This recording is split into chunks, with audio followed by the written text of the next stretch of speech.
Breaking news చూస్తున్నాం. ఇటు Iran యుద్ధంలో చాలా వ్యూహాత్మకంగా ప్రస్తుతానికి యుద్ధం చేస్తున్నట్టు తెలుస్తుంది. ఇటు ట్రంప్ను ఇరకాటంలో పెట్టుతున్న ఐఆర్జీసీ, అమెరికా అలాగే ఇజ్రాయెల్కు కొరకరాని కొయ్యగా ఇటు మారింది ఇరాన్. కొరివితో తల గోక్కున్నామా అన్నట్లు ఇటు ట్రంప్ టెన్షన్ పడుతున్నాడు. ఇటు ఇరాన్ను తక్కువ అంచనా వేసింది అమెరికా. ఇరాన్ టెన్షన్స్ను ఇంటి దాకా తెచ్చుకున్న ట్రంప్ అంటూ ఇటు ఇంటర్నేషనల్ మీడియా చెప్పుకొస్తుంది.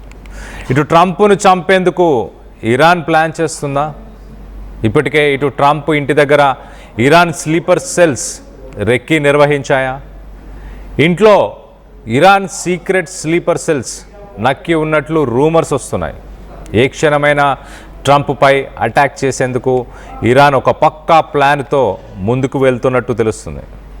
ఇటు ముస్తఫా ఖమేనీ ఆధ్వర్యంలో ఈ సీక్రెట్ స్లీపర్ సెల్స్ వర్కౌట్ చేస్తున్నాయి, ఇవి ప్లాన్ చేస్తున్నాయి అంటూ చెప్పుకొస్తున్నారు. ఇటు ఇరాన్ ఆత్మాహుతి దళాలకు ముస్తఫా ఎన్క్రిప్టెడ్ మెసేజెస్ని ఇటు అమెరికా నిఘా సంస్థలకు అందుతున్నట్టు ఇటు ఆ బ్లాంక్ మెసేజ్, ఆ ఎన్క్రిప్టెడ్ మెసేజెస్ వెళ్తున్నట్టు తెలుస్తుంది. ఇటు వైట్ హౌస్లో ఫుల్ సెక్యూరిటీ, ఇటు పెంటగాన్ పైన కూడా ఫుల్ ఫోకస్ చేసినట్టు తెలుస్తుంది. ఇటు అమెరికా టెన్షన్స్లో ట్రంప్ ఉన్నట్టు తెలుస్తుంది. ట్రంప్ కూడా వీటన్నిటిని అంగీకరించాడు. తనకు ఇంటెలిజెన్స్ రిపోర్ట్స్ వస్తున్నాయి, ఇటు స్లీపర్ సెల్స్ ఖచ్చితంగా ఉన్నాయి. బైడెన్ ప్రభుత్వం ఉన్న సమయంలోనే ఆ స్లీపర్ సెల్స్ అన్ని కూడా ఇటు బార్డర్ దాటి అమెరికాకి చేరుకున్నట్టు తెలుస్తుంది. ఇటు ఒక్కసారి మనం చూస్తే కనుక ఫిబ్రవరి 28న ఇటు అయతుల్లా అలీ ఖమేనీ చనిపోయిన తర్వాత అదే స్ట్రైక్స్లో ఇటు ముస్తఫా ఖమేనీ, తన కొడుకైన ముస్తఫా ఖమేనీ కూడా ఆ స్ట్రైక్స్లోనే గాయపడినట్టు తెలుస్తుంది. మరి ముస్తఫా ఖమేనీని మార్చి 8న సుప్రీం లీడర్గా ఎన్నుకున్నారు. ఈ అపాయింట్మెంట్ చాలా తొందరగా ఇటు ఇంటెలిజెన్స్ వర్గాలు కొంత అపోజిషన్ ఉన్నా కూడా మొత్తానికైతే ముస్తఫా కొంత గాయపడి ఉన్నాడు, కోమాలో ఉన్నాడు అని వాదనలు వస్తున్న సమయంలో సుప్రీం లీడర్గా ఆయన డిక్లేర్ చేశారు. తన తండ్రి మీద ఏదైతే ఎయిర్ స్ట్రైక్స్ చేశారో అదే ఎయిర్ స్ట్రైక్స్లో ఇటు ముస్తఫా ఖమేనీ కూడా గాయపడ్డాడంటూ మొత్తానికైతే ఇటు తను సుప్రీం లీడర్గా తనని ఎన్నుకున్న తర్వాత, తనని నియమించిన తర్వాత ఇటు అమెరికా అథారిటీస్ కొన్ని ఎన్క్రిప్టెడ్ రేడియో ఫ్రీక్వెన్సీ కమ్యూనికేషన్స్ని అవి ఇరాన్ నుంచి ఇటు అమెరికాలో ఉన్న కొంతమంది వ్యక్తులకి కొన్ని రేడియో ఫ్రీక్వెన్సీకి సంబంధించి అలాగే కొంత ఎన్క్రిప్టెడ్ మెసేజెస్, ఇలాంటి మెసేజెస్ వస్తున్నట్టు వాటిని ఎప్పటికప్పుడు ఇటు అమెరికా అథారిటీస్, యుఎస్ అథారిటీస్ వాటిని ఇంటర్సెప్ట్ చేస్తున్నారు. అంటే ఆ కమ్యూనికేషన్ని వీళ్ళు డీకోడ్ చేసే ప్రయత్నం చేస్తున్నారు. ఏం మాట్లాడుతున్నారు, ఏం మెసేజ్లు పంపిస్తున్నారు అంటూ తెలుసుకునే ప్రయత్నం చేస్తున్నాం. ఎప్పటికప్పుడు సిట్యుయేషన్ మానిటర్ చేస్తున్నామంటూ ఇటు అమెరికా చెప్పుకొస్తుంది. మరోపక్కన దీన్ని బలపరచడానికి రీసెంట్ టైమ్స్లో ఇటు ట్రంప్ కూడా కొన్ని స్టేట్మెంట్స్ చేశాడు. President Donald Trump confirmed to reporters that US intelligence and law enforcement are actively monitoring suspected Iranian sleeper cells. So Donald ట్రంపే ఇటు రిపోర్టర్స్తోని ఆయన ఒక స్టేట్మెంట్ ఇచ్చాడు. అమెరికా ఇంటెలిజెన్స్ అలాగే లా ఎన్ఫోర్స్మెంట్ డిపార్ట్మెంట్ ఎప్పటికప్పుడు ఇరాన్కి సంబంధించిన స్లీపర్ సెల్స్ని మేము మానిటర్ చేస్తున్నాము, అలాగే వాళ్ళ లొకేషన్స్, వాళ్ళు ఎవరైతే ఉన్నారో మ్యాక్సిమం ఉన్న వ్యక్తులందరి లొకేషన్స్ని కూడా మేము ట్రాక్ చేస్తున్నాము అంటూ ఇటు ట్రంప్ చెప్పుకొస్తున్నాడు. Most of this he stated that authorities know the location of most of these operatives అంటున్నాడు. సో మొత్తం మీద ఈ స్లీపర్ సెల్స్ ఎవరైతే ఎక్కడెక్కడ ఉన్నారో వాళ్ళ లొకేషన్స్ కూడా మాకు తెలుసు అంటూ ట్రంప్ చెప్పుకొచ్చే ప్రయత్నం చేశాడు. ఇటు Canadian opposition lawmakers have also recently pressured their government to deport identified Iranian regime operatives living in Canada. ఇటు కెనడాలో ఉన్న ప్రతిపక్ష నాయకులు కూడా అక్కడ గవర్నమెంట్ మీద కొంత ప్రెషర్ని తీసుకొచ్చే ప్రయత్నం చేస్తున్నారంట. ఇటు ఇరాన్కి సంబంధించిన ఆపరేటివ్స్, అంటే ఇరాన్కి సంబంధించిన స్పైస్ కానీ ఇరాన్కి సంబంధించిన స్లీపర్ సెల్స్ కానీ ఇలాంటి వ్యక్తులు ఎవరైతే కెనడాలో ఉన్నారో వాళ్ళందరినీ కూడా కెనడా నుంచి వెనకకు పంపించాలి అంటూ ఇటు కెనడాలో ప్రతిపక్ష నాయకులు కూడా అక్కడ గవర్నమెంట్ మీద ప్రెషర్ తీసుకొచ్చే ప్రయత్నం చేస్తున్నారు. సో మొత్తం మీద ఓవరాల్గా ఇటు కెనడాలో కూడా స్లీపర్ సెల్స్ ఉన్నారు, ఇటు అమెరికాలో కూడా స్లీపర్ సెల్స్ ఉన్నారు, స్లీపర్ సెల్స్ ఖచ్చితంగా ఉన్నారంటూ ఇటు ట్రంప్ కూడా స్టేట్మెంట్ ఇస్తున్నాడు. అలాగే అమెరికన్ గవర్నమెంట్, అమెరికాకు సంబంధించిన ఇంటెలిజెన్స్, లా ఎన్ఫోర్స్మెంట్ డిపార్ట్మెంట్స్ కూడా చెప్పుకొస్తున్నాయి. వీటన్నిటికీ కొంత రుజువులు కూడా ఉన్నాయంటూ ఇటు అమెరికా వాదిస్తుంది. ఏంటి, ఎలాగా? ఇటు రీసెంట్ టైమ్స్లో మనం చూస్తే కనుక నార్వేకి సంబంధించిన ఆస్లోలో అమెరికా ఎంబసీని టార్గెట్ చేస్తూ అక్కడ దాడులు చేశారు. ఆ దాడులో ఒక ఇంప్రొవైజ్డ్ ఎక్స్ప్లోజివ్ డివైస్, అంటే ఆ కౌన్సిల్కి సంబంధించి ఆ ఎంబసీలో జరిగిన దాడిలో ఒక ఎక్స్ప్లోజివ్ బాంబ్ని, ఒక ఐఈడి బాంబ్ని కూడా పేల్చడం జరిగింది. ఆ బ్లాస్ట్లో ఇటు భవనం, ఇటు ఆస్లో నార్వేలో ఉన్న అమెరికన్ ఎంబసీలో ఆ భవనం కొంత దెబ్బతిన్నది, కానీ అక్కడ ఎవరు గాయపడలేదు. అదృష్టవశాత్తు ఎలాంటి క్యాజువాలిటీస్ లేవు అంటూ చెప్పుకొచ్చే ప్రయత్నం చేశారు. అలాగే ఇటు నార్వేకి సంబంధించిన పోలీసులు ఇటు 20 ఏళ్ల వయసులో ఉన్న 3 అన్నదమ్ములని అరెస్ట్ చేశారు. ఈ సంఘటనకు సంబంధించి వాళ్ళకి కనెక్షన్ ఉన్నట్టు, ఈ అటాక్లో వాళ్ళందరూ పాల్గొన్నట్టు వాళ్ళని అరెస్ట్ చేసి దాని తర్వాత వీళ్ళకి ఎవరు ఇన్స్ట్రక్షన్స్ ఇస్తున్నారు, దీని వెనకాల ఎవరు ఉన్నారు అన్న కోణంలో ఇన్వెస్టిగేషన్ అయితే జరుగుతున్నట్టు తెలుస్తుంది.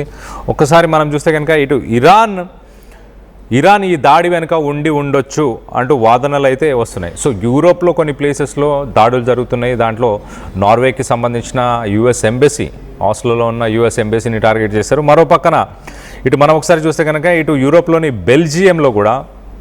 బెల్జియంలో ఇటు ఒక హిస్టారికల్ ప్లేస్, జూస్కి ఒక హిస్టారికల్ ప్లేస్ అని చెప్పొచ్చు. అలాంటి ఒక హిస్టారికల్ ప్లేస్లో మొత్తానికైతే బెల్జియంలో కూడా ఒక దాడిని నిర్వహించారు. ఇటు బెల్జియంకి సంబంధించిన అథారిటీస్ అలాగే లోకల్ లీడర్స్ ఆ దాడిని వారందరూ కూడా ప్రతిఘటించారు. వాళ్ళందరూ కూడా దాన్ని ప్రతిఘటించి ఆ దాడిని ఇటు ఇరాన్కి సంబంధించిన వ్యక్తులే చేసి ఉండొచ్చు అంటూ ఆ దాడి వెనుక కూడా ఖచ్చితంగా ఇటు మిడిల్ ఈస్ట్లో ఏదైతే ప్రస్తుతానికి యుద్ధ వాతావరణం నెలకొని ఉందో ఆ యుద్ధ వాతావరణమే దీనికి కారణం అని చెప్పేసి భావిస్తున్నారు. సో మొత్తం మీద యూరోప్లో జరిగిన ఈ 2 దాడులని ఇటు ఇరాన్కి సంబంధించిన స్లీపర్ సెల్స్కి కనెక్షన్ ఉంది అంటూ ఇటు అమెరికా వాదిస్తుంది. మరో పక్కన ఇటు అమెరికా అలాగే కెనడా ఈ 2 చోట్ల కూడా ఇటు ఇరాన్కి సంబంధించిన స్లీపర్ సెల్స్ యాక్టివ్గా ఉన్నాయి. అవి కమ్యూనికేషన్స్ చేస్తున్నాయి ఇరాన్తోని. ఎన్క్రిప్టెడ్ మెసేజెస్, అంటే డార్క్ వెబ్లో కానీ మిగతా ప్లేసెస్లో ఎన్క్రిప్టెడ్ మెసేజెస్ ద్వారా కమ్యూనికేషన్ జరుగుతున్నట్టు తెలుస్తుంది. మరి ట్రంప్ని రానున్న రోజుల్లో టార్గెట్ చేసే అవకాశం ఏమైనా ఉందా, ట్రంప్ పైన అటాక్ చేసే అవకాశం ఏమైనా ఉందా అన్న కోణంలో ప్రస్తుతానికైతే ఇన్వెస్టిగేషన్స్ అయితే జరుగుతున్నాయంటూ ఇటు ట్రంప్ కూడా చెప్పుకొస్తున్నాడు. ఇటు ట్రంప్ రిపోర్టర్స్తో మాట్లాడుతూ ఈ స్లీపర్ సెల్స్ ఎక్కడున్నారు, ఏం చేస్తున్నారు, వాళ్ళ లొకేషన్స్ అన్నీ కూడా ఎప్పటికప్పుడు మానిటర్ చేస్తున్నాం, ఎప్పటికప్పుడు కూడా మేము ట్రాక్ చేస్తున్నాము అంటూ ఇటు ట్రంప్ కూడా అఫీషియల్గా ఒక స్టేట్మెంట్ ఇచ్చాడు. మరో పక్కన ఇటు కెనడాలో కూడా ఇరాన్కి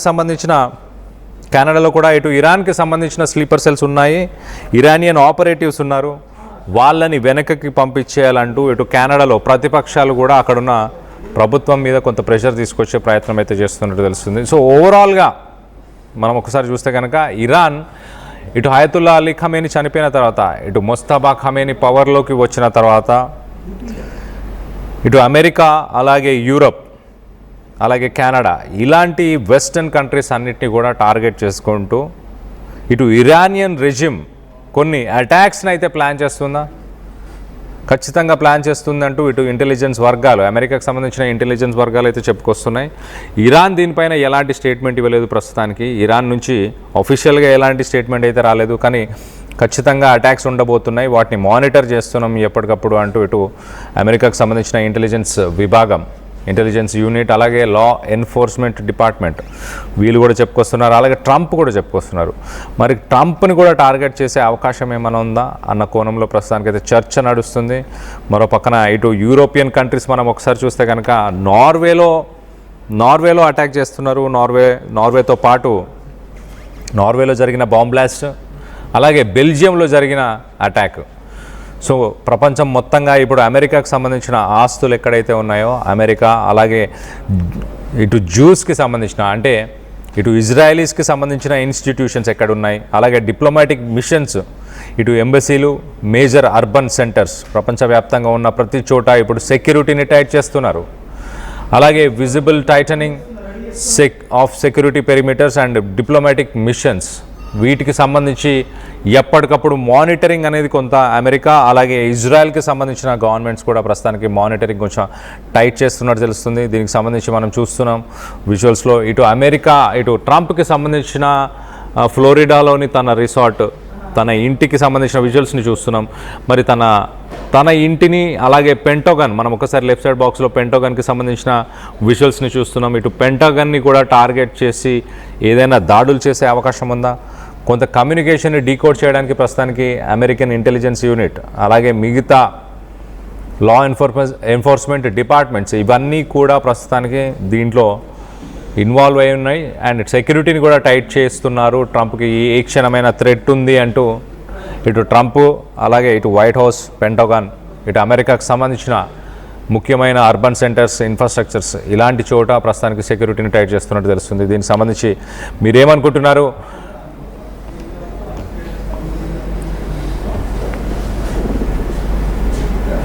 రైట్, దీనికి సంబంధించి ఒక్కసారి మనం చూస్తే కనుక ఇటు రైట్ సైడ్ బాక్స్లో అయాన్ గజ్లేహ్ అనే ఒక ఇరాన్కి సంబంధించిన స్లీపర్ సెల్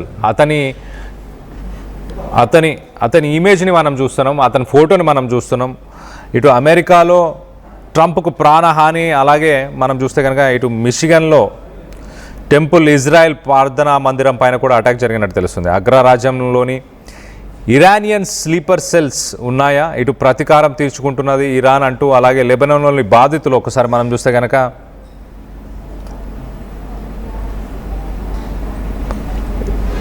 ఇటు పేలుడు పదార్థాలతో ఇటు మిచిగాన్లోని ఇజ్రాయెల్ టెంపుల్ ప్రార్థనా మందిరం పైన అటాక్ చేసినట్టు తెలుస్తుంది. ఈ కాల్పుల్లో లెబనాన్కి సంబంధించిన అయాన్ గజ్లేహ్ అనే వ్యక్తి మనం రైట్ సైడ్ విజువల్లో చూస్తున్నాం. ఆ వ్యక్తి ప్రస్తుతానికి పోలీసు కాల్పుల్లో అయాన్ మృతి చెందినట్టు తెలుస్తుంది. యుద్ధంలో ఇటు లెబనాన్పై ఎయిర్ స్ట్రైక్స్తో విరుచుకుపడ్డ ఇజ్రాయెల్ని టార్గెట్ చేస్తూ ఆ ఇజ్రాయెల్కి సంబంధించిన ఈ దాడిలో తన కుటుంబాన్ని కోల్పోయాడు అయాన్. ఈ కుటుంబాన్ని కోల్పోవడంతో మొత్తానికైతే ప్రతీకారంతో ఇటు అమెరికాలోని ప్రార్థనా మందిరంపై దాడి చేశాడు. దాడికి ముందు ఇటు కుటుంబీకుల ఫోటోలను కూడా స్టేటస్ పెట్టాడు నిందితుడు. మనం చూడొచ్చు దానికి సంబంధించిన విజువల్స్. తన ఫ్యామిలీ మెంబర్స్, తన పిల్లలు వాళ్ళకి సంబంధించిన ఫొటోస్ని కూడా తను వాట్సాప్ స్టేటస్లో పెట్టాడు. ఆ స్టేటస్లో పెట్టిన తర్వాత ఇటు లెబనాన్లో ఇజ్రాయెల్ చేసిన దాడుల వల్ల తన ఫ్యామిలీ మెంబర్స్ వీరందరూ కూడా చనిపోవడం జరిగింది. ఒక్కసారిగా ప్రతీకారాన్ని తీర్చుకోవాలి అంటూ ఇటు అమెరికాలో ఇజ్రాయెల్కి సంబంధించిన ప్రార్థనా మందిరం, ఇటు ఇజ్రాయెల్ టెంపుల్ ఇజ్రాయెల్ అనే ఒక ప్రార్థనా మందిరం పైన అటాక్ చేయడానికి ఇటు పేలుడు పదార్థాలతో వాహనంలో ఇటు మందిరంలోకి దూసుకెళ్లిన వ్యక్తి అని చెప్పుకోవచ్చు అయాన్. సో ఇలాంటి స్లీపర్ సెల్స్ ఇటు అమెరికాను టార్గెట్ చేస్తున్నాయి. అమెరికాలోని ఇటు ఇజ్రాయెల్కి సంబంధించిన ఇన్స్టిట్యూషన్స్, ఇజ్రాయెల్కి సంబంధించిన టెంపుల్ కానీ, ప్రార్థనా స్థలాలు కానీ, అలాగే అర్బన్ సెంటర్స్ కానీ, యుఎస్ ఎంబసీ కానీ వీటినే టార్గెట్ చేసుకుంటూ వర్క్ చేస్తున్నట్టు తెలుస్తుంది. దానికి సంబంధించిన ఫొటోస్ని కూడా మనం చూస్తున్నాం. తను ఈ అటాక్ చేసే ముందు తన ఫ్యామిలీకి సంబంధించిన ఫొటోస్ని ఇటు సోషల్ మీడియాలో, ఇటు వాట్సాప్ స్టేటస్గా, సోషల్ మీడియాలో తన స్టేటస్గా కూడా వాళ్ళందరినీ కూడా పెట్టి ఒక మెసేజ్ని కూడా రాసే ప్రయత్నం చేశాడు. ప్రతీకారంతో అమెరికాలో ప్రార్థనా మందిరంపై తను అటాక్ చేసినట్టు తెలుస్తుంది. సో ఇంకా ఇలాంటి దాడులు జరిగే అవకాశం ఉన్నట్టు ఇటు అమెరికాలోని ఇంటెలిజెన్స్ విభాగాలు, ఇంటెలిజెన్స్ యూనిట్స్